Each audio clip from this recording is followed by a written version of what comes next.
Long before the name Catalunya was ever spoken, this land already held the weight of civilizations.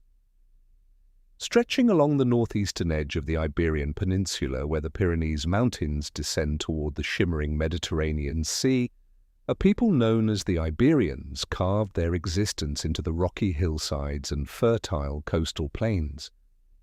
These were not wandering nomads, but sophisticated communities who built fortified settlements called oppida, traded with distant cultures, and developed one of the earliest writing systems in Western Europe.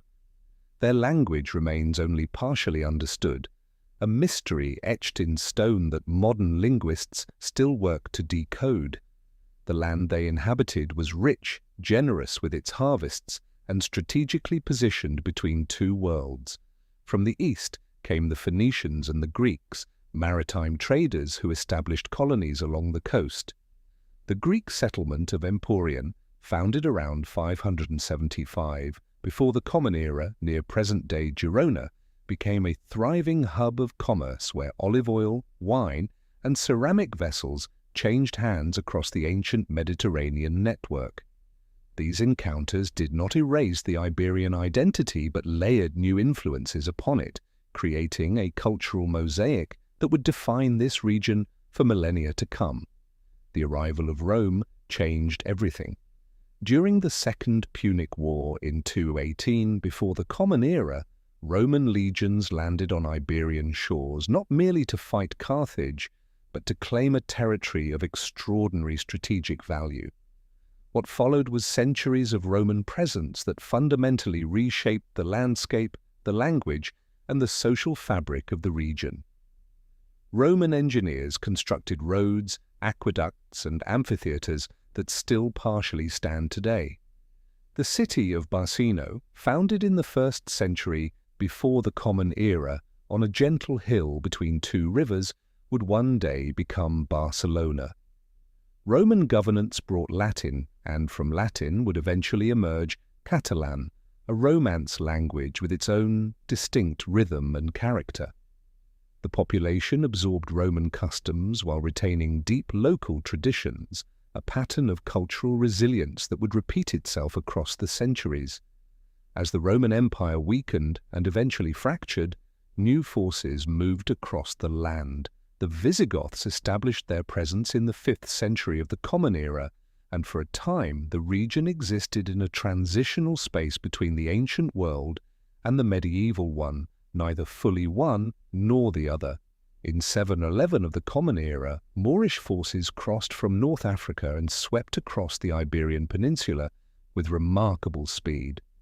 The northeastern territories fell briefly under Islamic rule, but the Frankish Empire under Charlemagne pushed back, establishing what became known as the Hispanic March, a buffer zone of fortified counties designed to protect the Carolingian frontier. From this political arrangement emerged the county of Barcelona, and with it the earliest recognizable foundations of what would become Catalunya.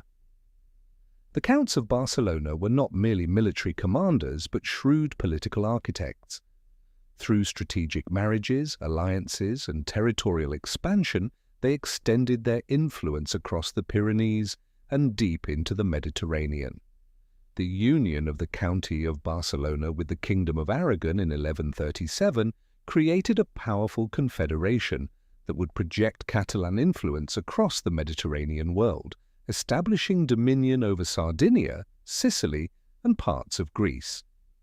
Catalan merchants sailed under their distinctive flag, the Senyera, with its 4 red stripes on a golden field, one of the oldest heraldic symbols still in use anywhere in the world.